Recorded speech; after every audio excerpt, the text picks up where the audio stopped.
ശ്രീ ഷോൺ ജോർജ്, ഇവിടെ പല ഘട്ടങ്ങളിലായി ഒന്നിനോട് 25 രേഖകളാണ്.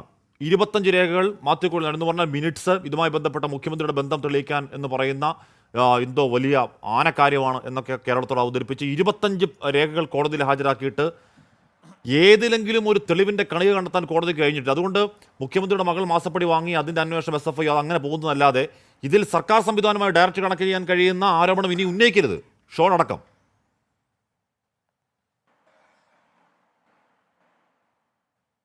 ഞാൻ ആദ്യം തന്നെ ഒന്ന് തിരുത്തിക്കോട്ടെ.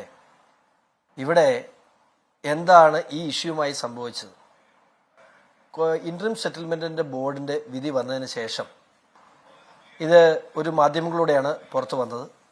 അതിനുശേഷം മാത്യു ഈ വിഷയം നിയമസഭയിൽ ഉന്നയിച്ചു. അതിനുശേഷം ഈ പൊതുസമൂഹം ഈ വിഷയം ചർച്ച ചെയ്തു.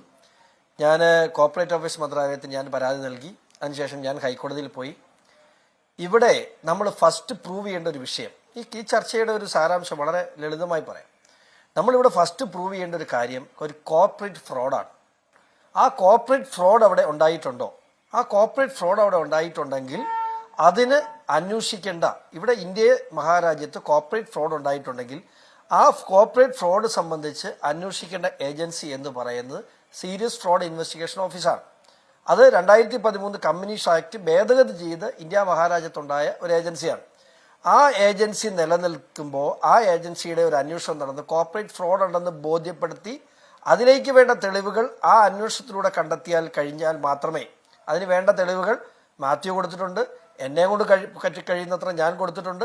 ഇതിനൊക്കെ അപ്പുറത്ത് ആ കോർപ്പറേറ്റ് ഫ്രോഡ് പ്രൂവിൻ ആയാൽ മാത്രമാണ് ഇവിടെ വിജിലൻസിൻ്റെ ഒരു എൻട്രിക്ക് പ്രസക്തിയുള്ളൂ. ഇവിടെ SFIയുടെ എൻക്വയറിക്ക് ശേഷം ഞാനിവിടെ നിരവധി തവണ ഈ 24-ൽ തന്നെ ഞാൻ ചർച്ചയിൽ പറഞ്ഞിട്ടുണ്ട്. SFIയുടെ എൻക്വയറിയുടെ ഒപ്പം ഇവിടെ മണി ലോണ്ടറിംഗ് ഉൾപ്പെടെയുള്ള കാര്യങ്ങൾ കടന്നു വന്നിട്ടുണ്ട്. അതിൻ്റെ ഭാഗമായി EDയുടെ എൻട്രി ഇവിടെ ഉണ്ടാകും. ഇവിടെ കറപ്ഷൻ പ്രൂവ്ഡ് ആയാൽ ആ കറപ്ഷൻ പ്രൂവ്ഡ് ആവുന്ന സമയത്ത് CBIയുടെ എൻക്വയറി ഉണ്ടാകും. CBIയും വിജിലൻസും ഒക്കെ ഇന്ത്യ മഹാരാജ്യത്ത് കറപ്ഷൻ അന്വേഷിക്കാനുള്ള ഏജൻസികളാണ്.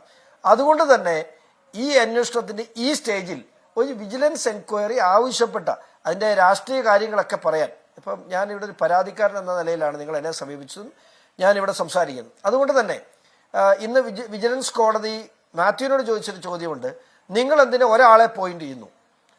ഞാൻ ആ ഒരു പരാതിക്കാരൻ എന്ന നിലയിൽ കോടതിയുടെ മുമ്പിൽ നിൽക്കുമ്പോൾ എനിക്ക് ഇന്ന് വരെ ഉണ്ടായിട്ടുള്ളതിൽ ഏറ്റവും വലിയ ഗുണം ഞാൻ ഒരാളെ പോയിന്റ് ഔട്ട് ചെയ്തുകൊണ്ട് നിൽക്കുന്നതല്ല.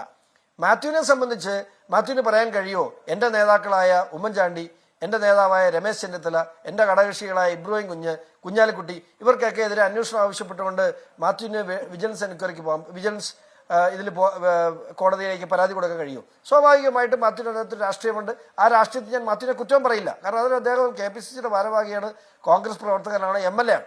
അപ്പോൾ ഇവിടെ ഉണ്ടായ ഒരു അദ്ദേഹം കഴിഞ്ഞ ദിവസം ഒരു ചാനൽ ചർച്ചയിൽ ഞാൻ ചോദിച്ചു, എന്തിനാണ് ഈ വിജിലൻസിന് ഇപ്പം ഷോൺ ജോർജിനെ കുറിച്ച് PC ജോർജിനെ കുറിച്ച് അന്വേഷിക്കാൻ ഷോൺ ജോർജിനെ ഏൽപ്പിക്കുന്നത് തുല്യമാണ് പിണറായി വിജയൻ്റെ കീഴിലുള്ള വിജിലൻസ് ഡിപ്പാർട്ട്മെന്റിനെ കുറിച്ച് പിണറായി വിജയനെതിരെ അന്വേഷിക്കുന്നത്. ഞാനെന്ന് ചോദിച്ചാൽ എന്തിനാണ്? അപ്പോൾ അതിനകത്ത് ചില സ്ട്രാറ്റജിക്കലായിട്ട് ചില കാര്യങ്ങളുണ്ട്, അദ്ദേഹം തന്നെ വിശദീകരിക്കേണ്ട സ്ട്രാറ്റജിക്കൽ കാര്യങ്ങളാണ്. പക്ഷേ ഇവിടെ ഇപ്പോൾ ചാനൽ ചർച്ചയ്ക്ക് വേദി ഒരുക്കിയത്, അല്ലെങ്കിൽ കേരള സമൂഹത്തിൽ കുറേയെങ്കിലും ഇന്ന് CPMന്റെ സംസ്ഥാന സെക്രട്ടറിയുടെ പത്രക്കുറിപ്പൊക്കെ ഉണ്ടല്ലോ, ഈ വിധി കൊണ്ടുണ്ടായ ആകെപ്പാടുള്ളൊരു ദോഷം വരുന്ന കുറച്ച് ദിവസത്തേന് ഇത് നമ്മളൊക്കെ സഹിക്കേണ്ടി വരും. കാരണം ഇതോടെ മുഖ്യമന്ത്രി ക്ലീൻ ചിറ്റ് കിട്ടിയിരിക്കുന്നു. യഥാർത്ഥത്തിൽ ഈ വിജിലൻസ് സംബന്ധിച്ച് ഇവിടെ നടന്നിട്ടുള്ള കോർപ്പറേറ്റ് ഫ്രോഡിന്റെ ഏതെങ്കിലും ഘട്ടത്തിൽ ഈ ആരോപണങ്ങൾ ഏറ്റവും കൂടുതൽ ബുദ്ധിമുട്ടുണ്ടാകുന്ന ഏത് സമയത്താണ്? യഥാർത്ഥത്തിൽ അത് തെരഞ്ഞെടുപ്പ് സമയത്താണ്. തെരഞ്ഞെടുപ്പ് സമയത്ത് മുഴുവൻ മുഖ്യമന്ത്രി ഇതുമായി ബന്ധമുണ്ടെന്ന് മാത്യു ആവർത്തിച്ച് വാർത്താസമ്മേളനം നടത്തുകയും കെട്ട് കണക്കിന് രേഖകൾ സത്യമാണെന്ന് വീട്ടിൽ അവതരിപ്പിക്കുകയും ഒക്കെ ചെയ്തൊരു കേസിലാണ് അത് മൊത്തം അടപടലം പൊളിഞ്ഞു വീണ തെളിവിന്റെ അംശം പോലും ഉണ്ടോ എന്ന് കോടതി ചോദിക്കുമ്പോൾ CPM അതിൽ വാർത്താക്കുറിപ്പ് ഇറക്കുന്നതാണോ പ്രശ്നം? ആ വിജിലൻസ് കോടതി ജഡ്ജിയോട് ഞാൻ നന്ദി പറയാൻ കാരണം ഈ കേസ് പോസ്റ്റ് ചെയ്ത് എന്നാണെന്ന് ആഷ്മി ഓർക്കുന്നുണ്ടെന്ന് എനിക്കറിയില്ല. ഈ കേസ് പോസ്റ്റ് ചെയ്ത് വിധി പറയാൻ വേണ്ടി വെച്ചിരുന്നത് 19-ാം തീയതിയാണ്. അതൊന്ന് മാറ്റി 25-ാം തീയതിക്ക് വെച്ചു. 25 മാറ്റി ഇന്നത്തേന് മാറ്റി വെച്ചു. ഞാൻ ഈ 2 ദിവസവും പ്രാർത്ഥിച്ചുകൊണ്ടിരിക്കുകയായിരുന്നു. കാരണം ഈ വിധി എന്താണ് വരാനുള്ളതെന്ന് ഏറെക്കുറെയൊക്കെ നമുക്കറിയാം. അത് ഞാൻ നേരത്തെ പറഞ്ഞിട്ടുണ്ട്.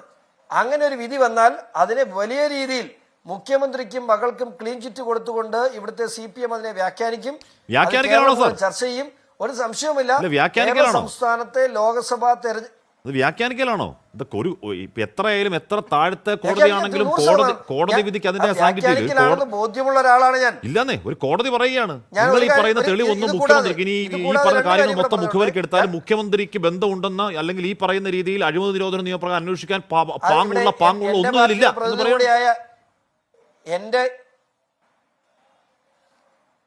എന്റെ പാർട്ടിയുടെ പ്രതിനിധിയായ സുരേഷ് അതിനൊരു മറുപടി പറഞ്ഞിരുന്നു. കാരണം ഇന്ത്യയുടെ പരമോന്നത നീതിപാഠങ്ങളിൽ 3 ഹൈക്കോടതികൾ ഒരേപോലെ ഈ അന്വേഷണം ആവശ്യമാണെന്ന് പറഞ്ഞ സാഹചര്യത്തിൽ തിരുവനന്തപുരം വിജിലൻസ് കോടതി വരുത്തിയ ഈ പരാമർശമാണോ കേരള ഹൈക്കോടതിയിൽ KSIDCയും കേരള ഹൈക്കോടതിയിൽ CMRലും ബാംഗ്ലൂർ ഹൈക്കോടതിയിൽ എക്സാലോജിക്കും നാളെ നിങ്ങൾ ശ്രദ്ധിക്കേണ്ടത്, നാളെ ഈ അന്വേഷണം റദ്ദ് ചെയ്യണമെന്ന് ആവശ്യപ്പെട്ടുകൊണ്ട് ഷോൺ ജോർജും ഇൻകം ടാക്സ് ഡിപ്പാർട്ട്മെന്റും ആസൂത്രിതമായി ഉണ്ടാക്കിയ കേസാണെന്നും പറഞ്ഞുകൊണ്ട് ഒരു പുതിയ കേസ് ഡൽഹി ഹൈക്കോടതി ഫയൽ ചെയ്തിട്ടുണ്ട്. നാളെ ആ കേസ് വരികയാണ്. നമ്മളിത് എല്ലായിടത്തും ഫൈറ്റ് ചെയ്യുന്നുണ്ട്. നമ്മൾ എല്ലായിടത്തും ഫൈറ്റ് ചെയ്ത് തന്നെയാണ് നിൽക്കുന്നത്. ഇത്രയും നീതിപീഠങ്ങൾ, ഹൈക്കോടതികൾ ഒരുമിച്ച് ഈ അന്വേഷണം ആവശ്യപ്പെട്ടെന്ന് പറയുകയും ഒരു വിജിലൻസ് ഡിപ്പാർട്ട്മെന്റ്, ഒരു വിജിലൻസ് കോടതി, ഒരു തിരുവനന്തപുരം ജില്ലയിലെ വിജിലൻസ് കോടതി ഇത് ആവശ്യമില്ലെന്ന് പറയുകയും ചെയ്താൽ തമ്മിൽ കമ്പയർ ചെയ്യാൻ പറ്റില്ല. വേണ്ടി കാര്യം ചെയ്തു കൊടുത്തു എന്ന പരാതിയല്ല, അന്വേഷണം നടക്കുന്ന അതുമല്ല.